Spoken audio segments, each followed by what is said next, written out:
एक भिखारी की पीड़ादायक कहानी। किसी शहर के रेलवे स्टेशन पर एक भिखारी रहता था। वह वहां आने जाने वाली रेलगाड़ियों में बैठ यात्रियों से भीख मांगकर अपना पेट भरता था। एक दिन जब वह भीख मांग रहा था तो सूट बूट पहने एक लंबा सा व्यक्ति उसे दिखा। उसने सोचा कि यह व्यक्ति बहुत अमीर लगता है, इससे भीख मांगने पर यह मुझसे ज़रूर अच्छे पैसे देंगे। वह उस लंबे व्यक्ति से भीख मांगने लगा। भिखारी को देखकर उस लंबे व्यक्ति ने कहा, तुम हमेशा मांगते ही हो, क्या कभी किसी को कुछ देते भी हो? भिखारी बोला, साहब मैं तो भिखारी हूँ, हमेशा लोगों से मांगता ही रहता हूँ। मेरी इतनी औकात कहाँ है कि किसी को कुछ दे सकूँ। लंबा व्यक्ति बोला, जब किसी को कुछ दे नहीं सकते तो तुम्हें मांगने का भी कोई हक नहीं है। मैं एक व्यापारी हूँ और लेन देन में ही विश्वास करता हूँ। अगर तुम्हारे पास मुझे कुछ देने को हो तो तभी तुम्हें बदले में कुछ दे सकता हूँ। तभी वह रेल स्टेशन आ गया जहाँ पर उसे लंबे व्यक्ति को उतरना था। वह ट्रेन से उतरा और चला गया। इधर भिखारी उसकी कही गई बात के बारे में सोचने लगा। उस लंबे व्यक्ति के द्वारा कही गई बात उस भिखारी के दिल में उतर गई। वह सोचने लगा कि शायद मुझे भीख में अधिक पैसा इसलिए नहीं मिलता क्योंकि मैं उसके बदले में किसी को कुछ दे नहीं पाता हूँ। लेकिन मैं तो भिखारी हूँ, किसी को कुछ देने लायक भी नहीं हूँ। लेकिन कब तक मैं लोगों को बिना कुछ दिए केवल मांगता ही रहूँगा। बहुत सोचने के बाद उस भिखारी ने निर्णय किया कि जो भी व्यक्ति उसे भीख देगा तो उसके बदले में वह भी उस व्यक्ति को कुछ ज़रूर देगा। लेकिन अब उसके दिमाग में यह प्रश्न चल रहा था कि वह खुद भिखारी है तो भीख के बदले में वह दूसरों को क्या दे सकता है। इस बात को सोचते हुए 2 दिन हो गए, लेकिन उसे अपने प्रश्न का कोई उत्तर नहीं मिला था। तीसरे दिन जब वह स्टेशन के पास बैठा हुआ था तभी उसकी नज़र कुछ फूलों पर पड़ी जो स्टेशन के आसपास के पौधों पर खिल रहे थे। उसने सोचा, क्यों न मैं लोगों को भीख के बदले कुछ फूल दे दिया करूं। उसको अपना यह विचार अच्छा लगा और उसने वहां से फूल तोड़ लिए।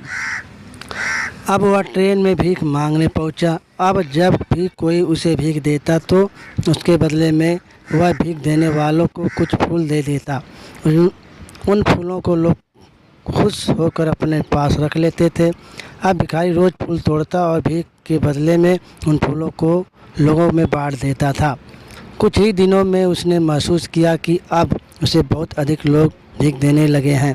वह स्टेशन के पास के सभी फूलों को तोड़ लाता था। जब तक उसके पास फूल रहते थे तब तक उसे बहुत से लोग भीख देते थे। लेकिन जब फूल बांटते बांटते ख़त्म हो जाते तो उसे भीख भी नहीं मिलती थी। अब रोज़ ऐसा ही चलता रहा। एक दिन जब वह भीख मांग रहा था तो उसने देखा कि वही लंबा व्यक्ति ट्रेन में बैठा है जिसकी वजह से उसे भीख के बदले फूल देने की प्रेरणा मिली थी। वह तुरंत उस व्यक्ति के पास पहुंच गया और भीख मांगते हुए बोला, आज मेरे पास आपको देने के लिए कुछ फूल हैं, आप मुझे भीख दीजिए तो बदले में मैं आपको कुछ फूल दूंगा।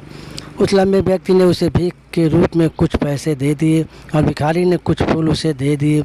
उस लंबे व्यक्ति को यह बात बहुत पसंद आई। वह बोला, वाह क्या बात है, आज तुम भी मेरी तरह एक व्यापारी बन गए हो। इतना कहकर फूल लेकर वह लंबा व्यक्ति अपने स्टेशन पर उतर गया।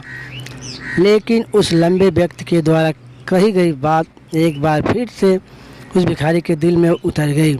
वह बार बार उस लंबे व्यक्ति के द्वारा कही गई लाइन के बारे में सोचने लगा और बहुत खुश होने लगा। उसकी आंखें अब चमकने लगी। उससे लगने लगा कि अब उसके हाथ सफलता की वह चाबी लग गई है जिसके द्वारा वह अपने जीवन को बदल सकता है। वह तुरंत ट्रेन से नीचे उतरा और उत्साहित होकर बहुत तेज आवाज़ में ऊपर आसमान की तरफ देखकर बोला, मैं भिखारी नहीं हूँ, मैं तो एक व्यापारी हूँ। मैं भी उस लंबे व्यक्ति जैसा बन सकता हूँ, मैं भी अमीर बन सकता हूँ। लोगों ने उसे देखा तो सोचा कि शायद यह भिखारी पागल हो गया है और अगले दिन वह भिखारी उस स्टेशन पर फिर कहीं भी नहीं दिखा। लेकिन 6 महीने बाद इसी स्टेशन पर 2 व्यक्ति सूट बूट पहने हुए यात्रा कर रहे थे। दोनों एक दूसरे को देखा तो उनमें से एक ने दूसरे के साथ हाथ मिलाया और कहा, क्या आपने मुझे पहचाना? दूसरा व्यक्ति बोला, नहीं, क्योंकि मेरे हिसाब से हम लोग पहली बार मिल रहे हैं। पहला व्यक्ति बोला, नहीं, आप याद कीजिए, हम पहली बार नहीं बल्कि तीसरी बार मिल रहे हैं। दूसरा व्यक्ति बोला, मुझे याद नहीं है, वैसे हम पहले 2 बार कब मिले थे? अब पहला व्यक्ति मुस्कुराया और बोला, हम पहले भी 2 बार इसी ट्रेन में मिले थे। मैं वही भिखारी हूँ जिसको आपने पहली मुलाकात में बताया कि मुझे जीवन में क्या करना चाहिए। दूसरी मुलाकात में बताया कि वास्तव में मैं कौन हूँ। दूसरा व्यक्ति मुस्कुराया और अचंभित होते हुए बोला, ओह, याद आया, तुम वही भिखारी हो जिसे मैंने एक बार भीख देने से मना कर दिया था और दूसरी बार मैंने तुमसे कुछ फूल खरीदे थे, लेकिन आज तुम यह सूट बूट में कहाँ जा रहे हो और आजकल क्या कर रहे हो?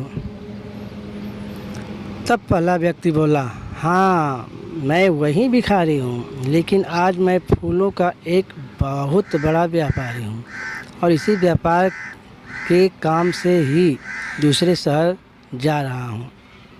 कुछ देर बाद रुकने के बाद वह फिर बोला, आपने मुझे पहली मुलाकात में प्रकृति का वह नियम बताया था जिसके अनुसार हमें तभी कुछ मिलता है जब हम कुछ देते हैं। लेन देन का यह नियम वास्तव में काम करता है। मैंने यह बहुत अच्छी तरह महसूस किया है, लेकिन मैं खुद को हमेशा भिखारी ही समझता रहा। इससे ऊपर उठकर मैंने कभी सोचा ही नहीं और जब आपसे मेरी दूसरी मुलाकात हुई तब आपने मुझे बताया कि मैं एक व्यापारी बन चुका हूँ। अब मैं समझ चुका था कि वास्तव में एक भिखारी नहीं बल्कि व्यापारी बन चुका हूँ। मैंने समझ लिया था कि लोग मुझे इतनी भीख क्यों दे रहे हैं, क्योंकि वह मुझसे भीख नहीं दे रहे थे बल्कि उन फूलों का मूल्य चुका रहे थे। सभी लोग मेरे फूल खरीद रहे थे क्योंकि इससे सस्ते फूल उन्हें कहीं नहीं मिलते। मैं लोगों की नज़र में एक छोटा व्यापारी था, लेकिन मैं अपनी नज़रों में एक भिखारी ही था। आपके बताने पर मुझे समझ में आ गया कि मैं एक छोटा व्यापारी हूँ। मैंने ट्रेन में फूल बांटने से जो पैसे इकट्ठे किए थे उनसे बहुत से फूल खरीदे और फूलों का व्यापारी बन गया। यहाँ के लोगों को फूल बहुत पसंद है और उनकी इसी पसंद से मुझे आज फूलों का एक बहुत बड़ा व्यापारी बना दिया। दोनों व्यापारी अब खुश थे और स्टेशन आने पर साथ उतरे और अपने अपने व्यापार की बात करते हुए आगे बढ़ गए। अगर हमारी कहानी अच्छी लगे तो लाइक और सब्सक्राइब ज़रूर कीजिए। हाँ, घंटी बजाना न भूलें। Thank you.